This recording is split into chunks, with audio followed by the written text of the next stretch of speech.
본문에는 4명의 나병 환자가 등장을 합니다. 이스라엘 사회에서 나병 환자는 쓸모없는 존재입니다. 또 더 나아가서 사라져줘야 하는 그런 존재라고 볼 수 있습니다.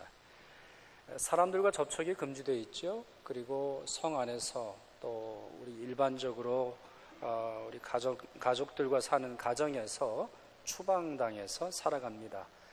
이들은 대부분 굴에서 지낸다거나 그리고 양식을 얻기 위해서 또 살아갈 수 있는 돈을 구걸하기 위해서 잠시 성에 나타나는 그런 때가 있습니다. 그럴 때라도 사람들과 마주칠 상황이 되면 사람이 지나간다거나 사람과 스쳐 지나가게 될 때는 반드시 윗입술을 가리고 부정하다, 나는 부정하다 이렇게 외쳐야 됐습니다. 유대인들의 생각에 있어서는 윗입술은 하나님이 거하시는 장소라고 생각을 했고 아랫입술이 사람을 상징하는 입술입니다. 저는 잘 정확하게는 모르겠습니다만 우리가 말을 할 때, 발음을 할 때 윗입술은 안 움직인다 그러네요. 그러니까 고정되어 있는 변함없는 늘 한결같은 하나님이 윗입술에 임재하시고 또 아랫입술은 제가 발음할 때도 보시겠습니다만 변화무쌍하지 않습니까? 오므렸다가 내밀었다가 집어넣었다가 얼마나 우리의 감정 표현을 그대로 잘 드러내는지 모르겠는데 이게 사람을 표현하는 것이죠. 그런 점에서 이 나병 환자들이 윗입술을 가리는 것은 하나님의 거룩하심에 전혀 합당하지 못함을 의미하는 겁니다. 나는 하나님의 사람이 아닙니다. 또 자기가 받는 이 벌이라고 생각을 했는데 이것이 자신의 죄 때문이다, 자신의 결격 사유가 있어서 그렇다 이렇게 보기 때문인 것이죠. 그런데 이 나병 환자 4명이 성문 어귀에 있었다 이렇게 말합니다. 우리 보면 3절에 보면 성문 어귀에 있었다. 그러니까 성문 아주 가까이에 있는 겁니다. 사람들과 쉽게 마주칠 수 있는 장소에서 4명이 모여서 뭔가를 의논하고 있습니다. 이런 장면은 굉장히 낯선 겁니다. 구약 성경에 따르면 이런 장면은 거의 찾아볼 수도 없고 신약 시대 때도 마찬가지입니다. 예수님께 찾아왔던 많은 나병 환자들이 있었지만 대부분 멀리서 자기 자신을 고쳐달라고 요청하거나 아니면 예수님 앞에 좀 멀찍이 떨어진 곳에 무릎을 꿇고 도움을 요청하는 그런 경우밖에는 없습니다. 이들이 이렇게 성문 어귀에서 모인 이유는 그들이 진퇴양난의 어려움을 겪고 있었기 때문입니다. 그 어려움은 2가지인데요. 하나는 아람 사람들이 공격을 해와서 이 사마리아 성 전체를 포위하고 있었습니다. 이 사람들의 집은 어디였었는지는 잘 모릅니다. 굴이었었든지 아니면 천막이었든지는 몰라도 도저히 그곳에서 살 수는 없어서 성문까지는 왔는데 성문에서도 이 사람들을 받아들여 주질 않는 겁니다. 그 중요한 이유는 이 사람들이 나병 환자이기 때문이기도 하고 또 더 중요한 것은 먹을 것이 없었습니다. 오늘 본문 전후를 읽어보면 당시에 사마리아가 얼마나 처참한 지경에 이르렀는지 설명하고 있습니다. 죽은 나귀 머리가 80세겔이라고 되어 있습니다. 살아있는 말 한 마리가 한 150세겔, 140세겔인데 죽어있는 나귀 머리 하나가 80세겔입니다. 세겔이라고 하는 것은 일반 노동자가 나흘을 벌어야 하는 그러한 돈입니다. 그러니 48에 32, 320일을 벌어야 되는 돈을 나귀 머리 하나, 그것도 죽은 나귀 머리 하나를 사기에 부족한 돈이 되었다라는 거죠. 뿐만 아니라 비둘기 똥을 모은 것이 있는데 한 갑이라고 하는 것은 성냥갑, 이 박스를 말하는 게 아니라 부피를 재는 단위입니다. 500ml 정도 되는 건데 비둘기 똥을 모아서 500ml를 모으면 그것이 5세겔 정도 되는 그런 돈이라고 성경에서 말하고 있습니다. 이 정도는 그래도 난 겁니다. 어떤 집은 서로 엄마들끼리 얘기를 해서 아이를 잡아먹기 시작했습니다.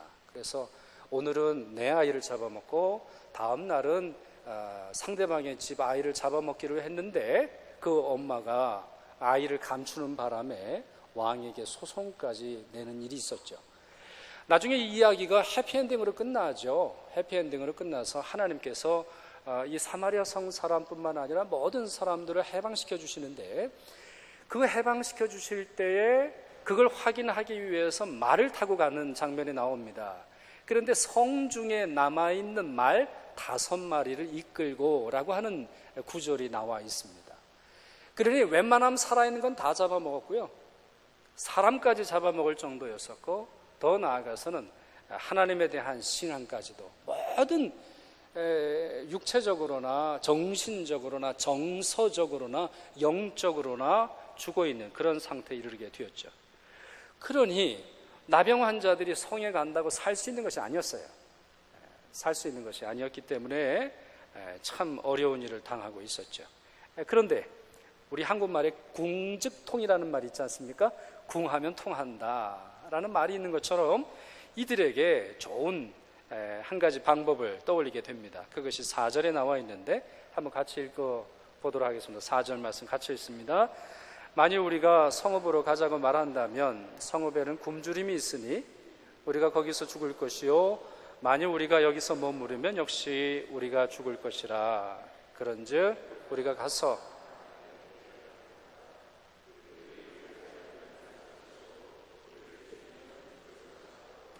아멘. 자, 여기서 우리 마음속에 새겨야 될 단어가 우리가 가서라는 말입니다. 아까도 좀 설명을 드렸습니다만 이 사람들이 갈 데가 어디 있습니까? 어딜 간들 살겠습니까? 어딜 간들 배불리 먹을 수 있겠습니까? 어디 간들 사람처럼 살 수 있겠습니까? 그런 것도 없거든요. 근데 이 사람들의 마음속에 뭐가 들냐면 가자. 우리식으로 말해보면, 요즘 우리식으로 말하면 아예 한번 해보자. 그냥 가보자. 여기서 죽나 뒤로 가서 죽나 매 한 가지인데 앞으로 나아가보자. 그러한 생각을 하게 되었다라고 하는 것입니다. 달리 말해서 뭔가 어딘가 하나에 소망을 두기 시작했다라고 하는 것이죠. 여러분들이 힘든 일 많이 당해보셨을 텐데 힘든 일 당하면 소망이 막 솟구쳐 오릅니까?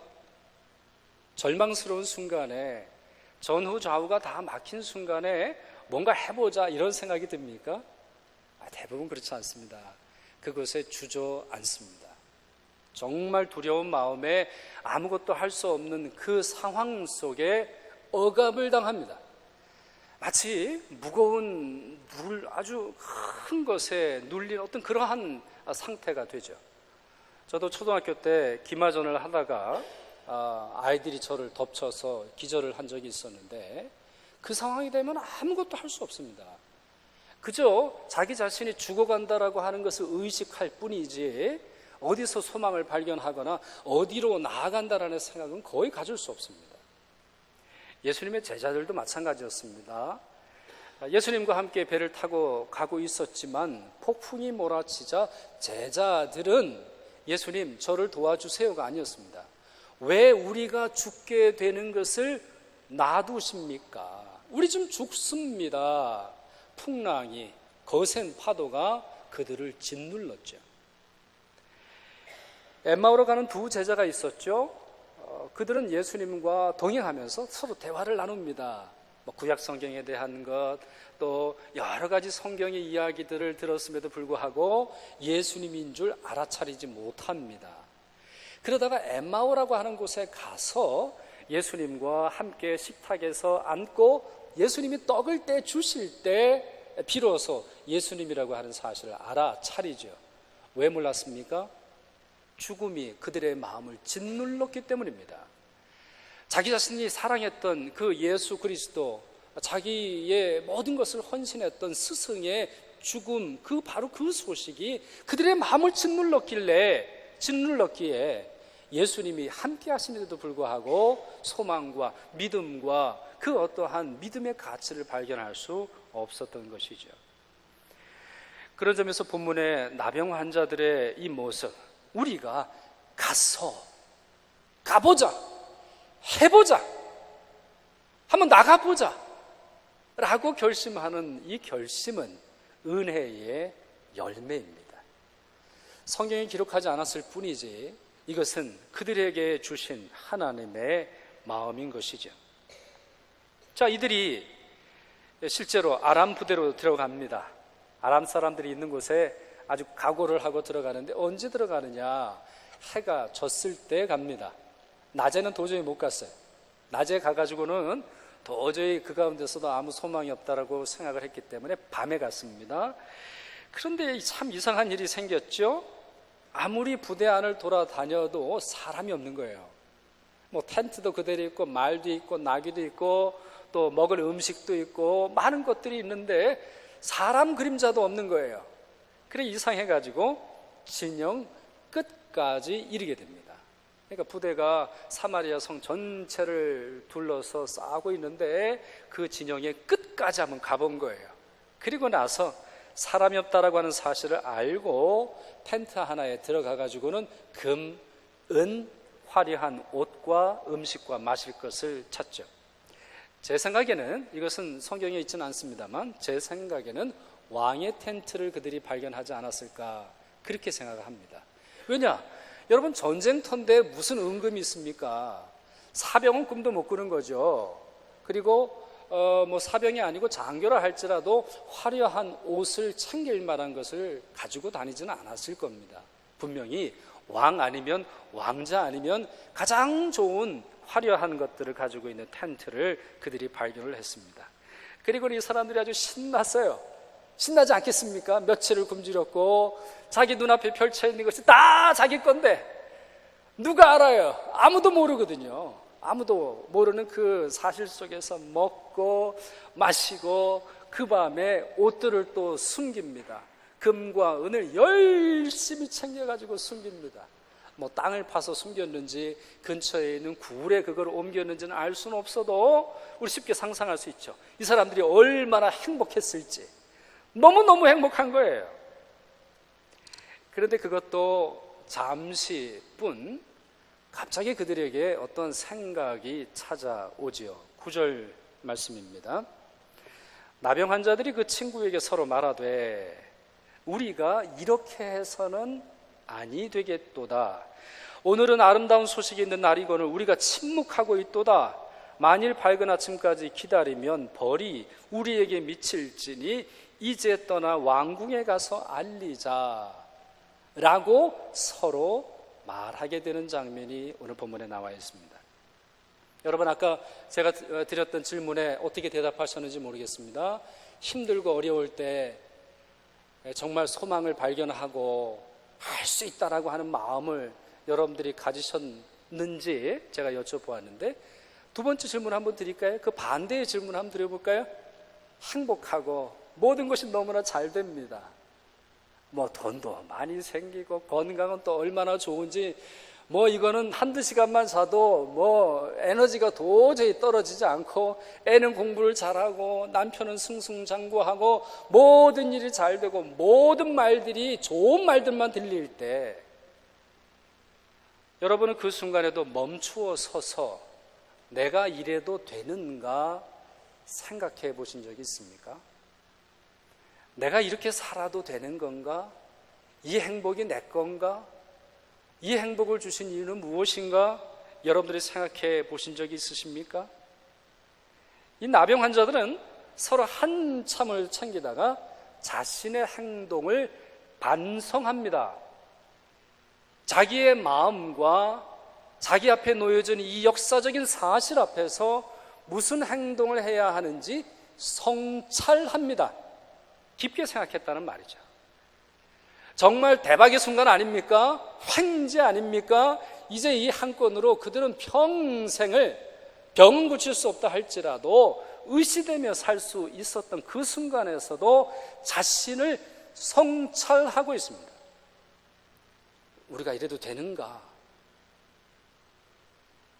굉장한 은혜이죠.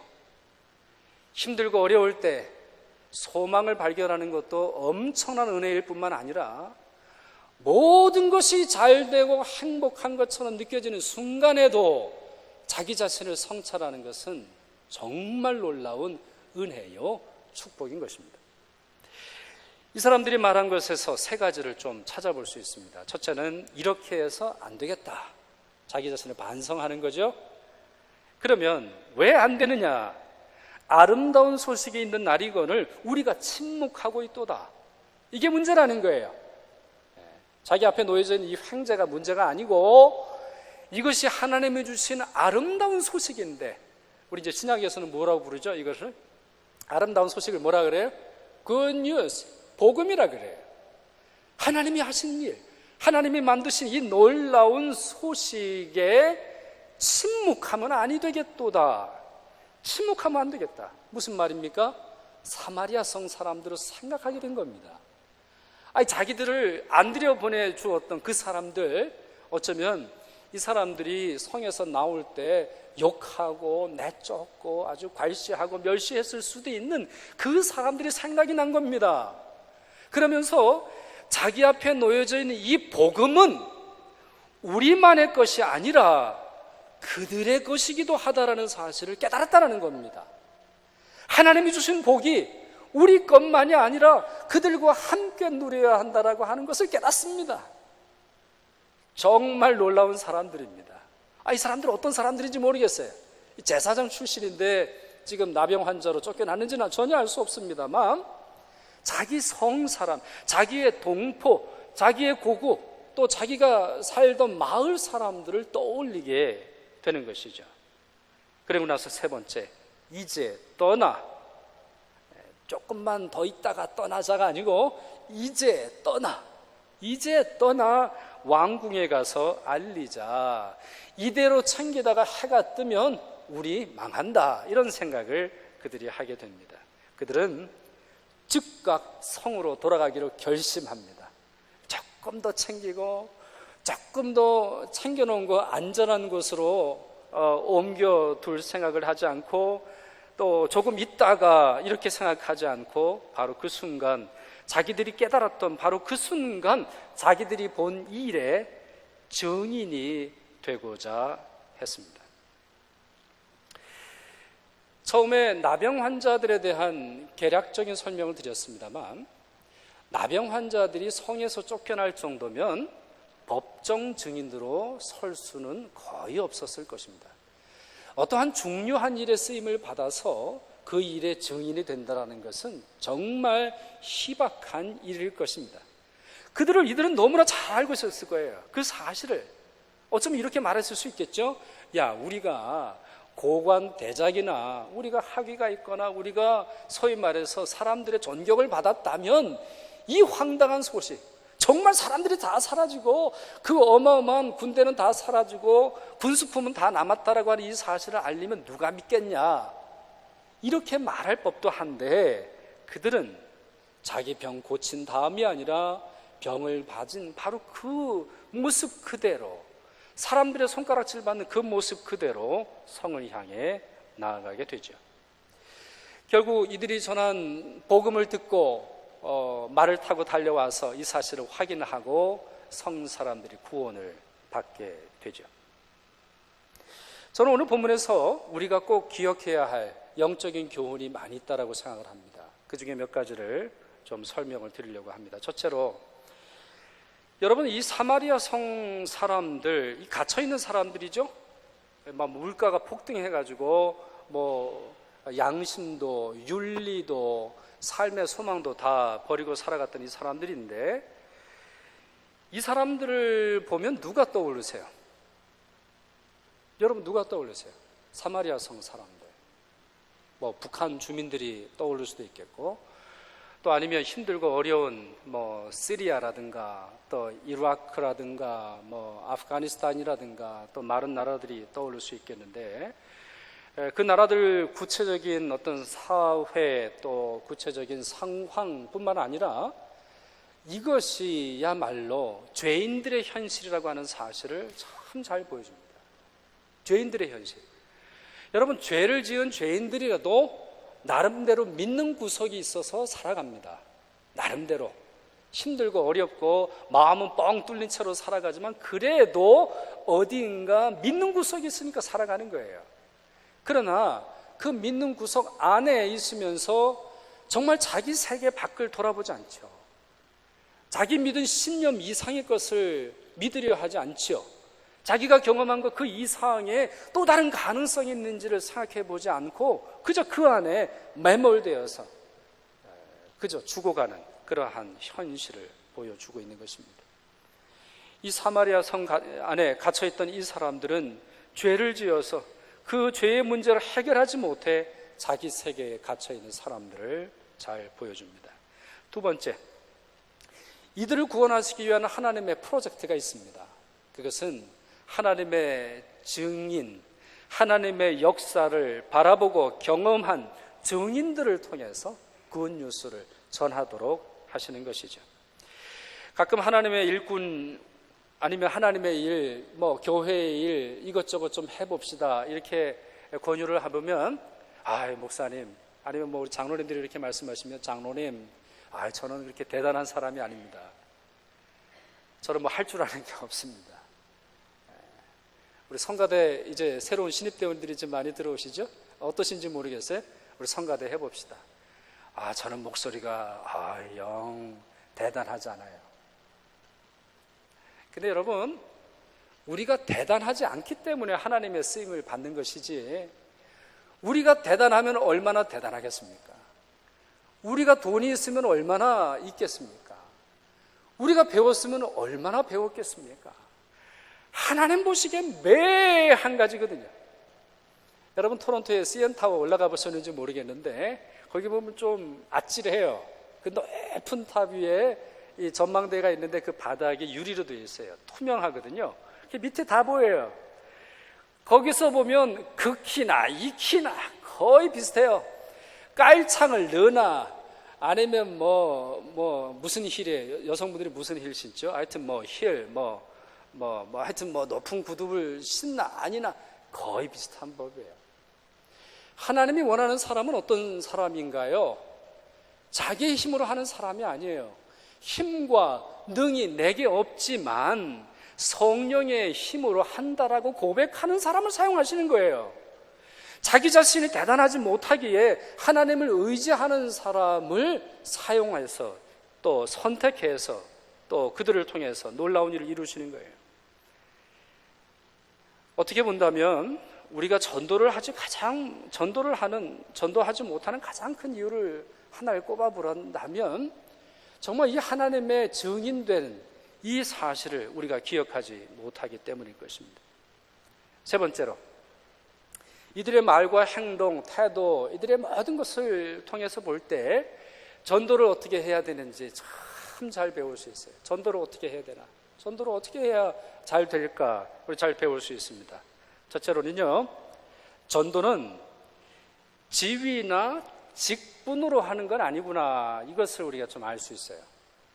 여러분 회사에서 여러분들이 좀 디렉터나 높으신 분이신가요? 그러시면 조심하셔야 돼요. 조심하셔야 돼요. 여러분의 직위나 직분을 이용해서 전도하시면 안 돼요. 뭘로 해야 돼요? 사랑의 마음으로, 애정의 마음으로 해야 되는 것이지 자신이 사장이라고, 자신이 높은 사람이라고 부하를, 직위를 이용해서 전도해서 되는 것이 아니에요. 두 번째는 전도라고 하는 핵심이 무엇인지 이 사람들이 잘 보여줘요. 자기가 경험한 하나님의 일을 증언하는 거예요. 전도자는 증인이에요. 증인은 뭐예요? 본 사람이에요. 자, 이들이 이 결심을 하고 막 챙기다가 우리가 안 되겠다. 우리가 빨리 사마리아 성으로 가서 이 소식을 알리자라고 이제 이들이 달려갑니다. 그리고는 이제 성 문지기를 향해서 소리를 치지요. 그 첫 단어가 무엇인지를 아십니까? 우리가 아람진에 이르러서 보니, 이렇게 되어 있어요. 간단히 줄여보면 우리가 갔고 보았다. 우리가 가서 보았다. 우리가 하나님이 하신 일을 보았다라고 말하는 거예요. 그리고 그 사실만을 알렸어요. 뭐 설명하지 않았어요. 뭐 이것저것 가서 그것을 증명하기 위한 금을 챙기고 은을 챙기지도 않았던 것 같아요. 그저 자기들이 간 사실과 본 사실을 증거했어요. 이것이 전도자예요. 이것이 전도예요. 이게 없으니까 전도를 안 하는 거예요. 나도 예수님을 모르니까 무슨 전도를 하겠어요? 나도 예배를 은혜가 안 되는데, 나도 예배를 드릴 때 감동이 없는데 주변에 있는 사람들에게, 힘들고 어려운 사람들에게 교회에 오라고 그러겠어요? 나도 예수님에 대한 사랑을 모르겠는데 예수님의 사랑을 향해서 누구를 초대를 하겠습니까? 가지도 않았고 보지도 않았고 요청하지도 않았고 기도도 안 하고 어떻게 우리가 증인이 될 수 있겠습니까? 셋째로, 전도자는 지체하지 말아야 돼요. 전도자에게는 지체하지 말아야 되는 겁니다. 전도자는 자기 복을 챙기느라, 자기 복을 누리느라, 자기에게 주신 하나님의 복을 사용하느라 시간을 지체하지 말아야 돼요. 여러분, 우리가 이 땅에서 많은 하나님의 복을 받고 삽니다. 거기에는 물질적인 복도 있어요. 그런데 예수님께서 하신 많은 여러 복의 리스트들 중에 가장 소중한 것은 천국에 있는 복이라고 되어 있어요. 천국에 있는 복. 세상에 있는 복과 천국에 있는 복의 큰 차이점은 뭔 줄 아세요? 세상에서의 복은 좀이 쓸어요. 녹이 쓸어요. 사라져요. 있다가 없어지는 거예요. 많이 누리면 누릴수록 오히려 하나님의 칭찬은 줄어드는 법이에요. 그러나 천국에 있어서 상급은 그렇지 않아요. 천국에 쌓아놓은 보화는 그렇지 않다고 분명히 말씀하셨어요. 만약에 우리가 하나님이 이 땅에서 주신 복을 사용하고 누리고 쓰느라 하나님이 주신 거룩한 직분, 이 복음, 이 아름다운 소식을 전하지 못한다면 그 사람이야말로 정말 어리석은 성도라고 말씀을 드릴 수가 있습니다. 넷째로, 전도자는 자기 마음에 찾아온 하나님의 생각에 예민해야 돼요. 다시 한번 설명드립니다. 전도자는 자기 마음속에 주신 하나님의 생각에 예민해야 돼요. 오늘 본문에서 나오는 이 전도자들, 이 나병 환자들에게는 무슨 생각을 주셨느냐? 결심을 주셨어요.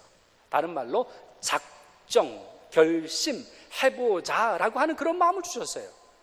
오늘 본문은요, 사실 처음과 끝이 대칭을 이루고 있습니다. 이 두 가지 결심을 이루고 있어요. 3절에 뒤로는 성이 있고 앞에는 아람 군대가 놓여져 있는 바로 그 상황 속에서 우리가 해보자, 우리가 가보자, 우리가 저 방향으로 가야 되겠다라고 하는 마음에서 이 이야기가 시작이 됩니다.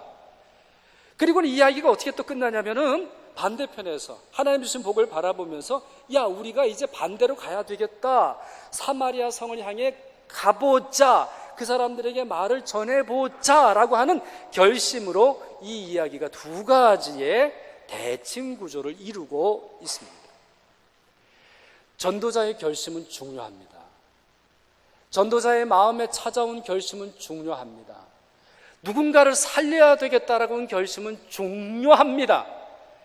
그 모든 것이 하나님의 생각은 아닐 수 있어도 하나님의 생각과 하나님의 뜻과 하나님의 계획은 결심을 통해서 주어질 수 있음을 기억해야 합니다. 다니엘서에 보면은 놀라운 일들이 많이 일어나죠. 다니엘서 참 우리 보면 다니엘서는 처음부터 끝까지 기적의 이야기, 계시의 이야기, 꿈의 이야기, 하나님의 역사의 이야기가 펼쳐집니다. 근데 그 이야기가 무엇으로부터 시작합니까? 왕궁에 초대된 아이들이, 유대 아이들이거든요. 기껏해야 10대나 아니면 10살이 되지 않았던 아주 작은 아이들인데 그 아이들이 결심합니다. 우리가 왕의 음식을 먹지 않고 왕의 포도주를 먹지 않고 거룩함을 유지하리라. 결심, 하나님이 주신 생각입니다. 그래서 여러분, 우리가 태신자 전도를 할 때 여러분들에게 결심하라고 자꾸 반복하는 이유가 있습니다. 여러분들이 결심하고 여러분들이 작정하고 기도를 시작해야 하나님의 역사가 있음을 믿으시기를 바랍니다. 전도자에게 주신 이름이 있는데, 전도자에게 주신 전도 대상자가 있는데 여러분들이 그저 생각만, 그 사람이 교회 나오면 얼마나 좋을까? 그 사람이 교회 나와서 하나님의 은혜를 받으면 얼마나 행복할까? 상상으로 되는 것이 아닙니다. 결심으로 되는 것임을 기억하시길 바랍니다. 다섯 번째, 전도는 어떻게 해야 합니까? 함께 해야 됩니다. 오늘 본문에 계속 반복되는 단어가 있는데 서로 말하되 서로 말하되, 한 사람이 말하니까 아이고 그렇구나, 우리가 아람으로 가보자, 아람의 3,000기대가 돌아가자, 그렇구나, 같이 하자. 전도는 같이 할 때 능력이 있게 되는 것입니다. 이제 말씀을 좀 정리하죠. 결론을 좀 내리려고 합니다.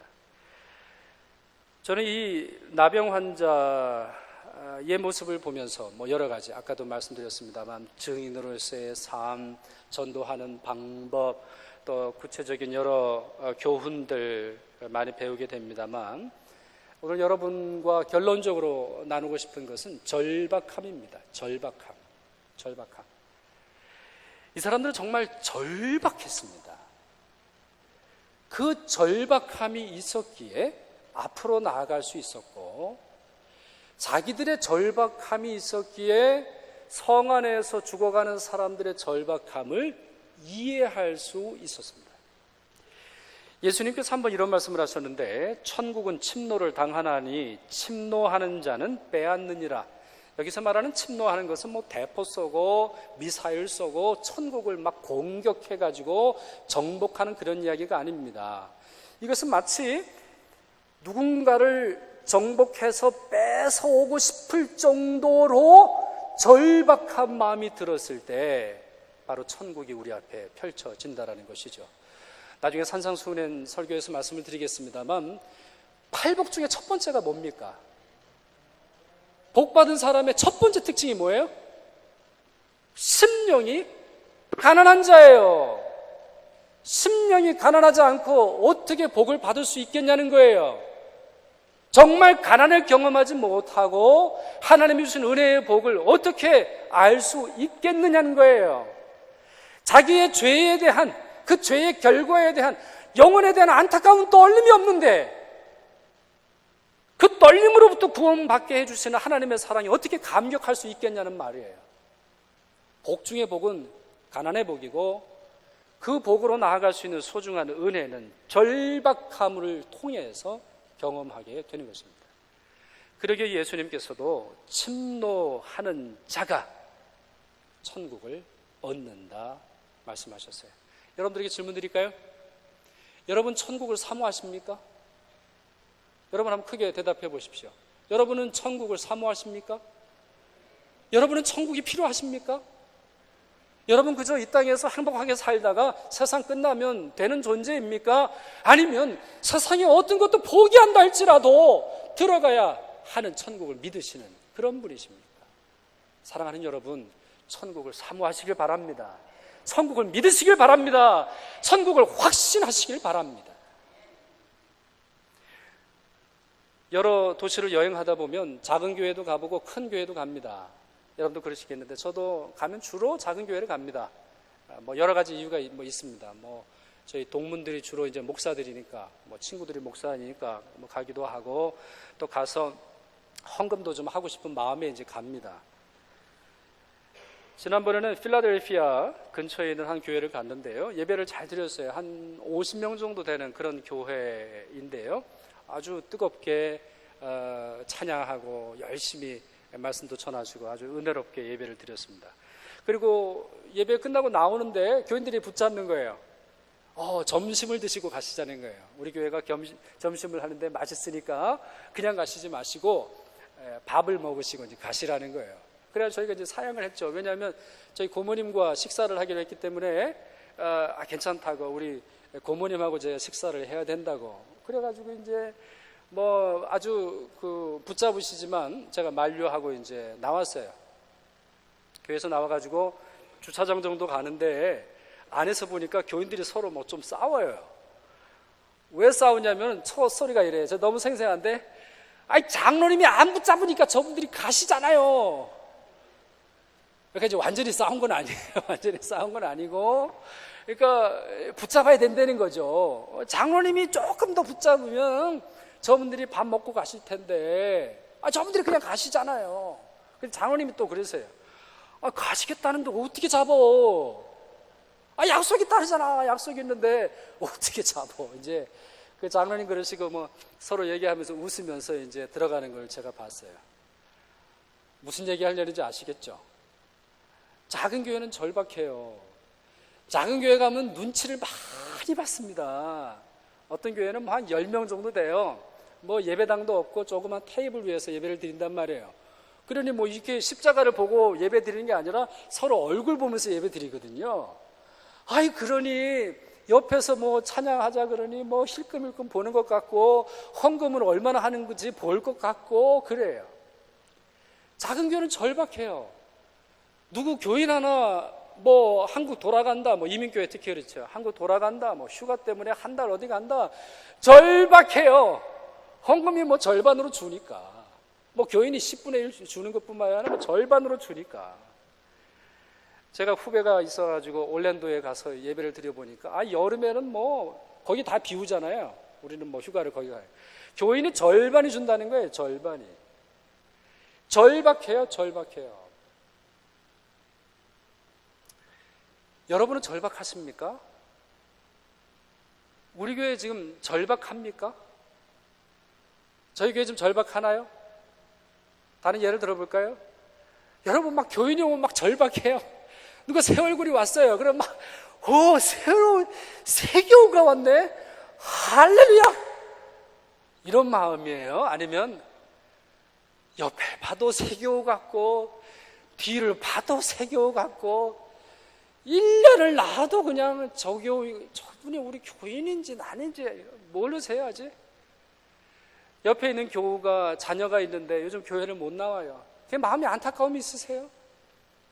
같이 예배를 드리다가 한국에 일하러 가는 형제들이 있어요. 자매들이 있단 말이에요. 그분들에 대한 마음이 안타까움이 있어요.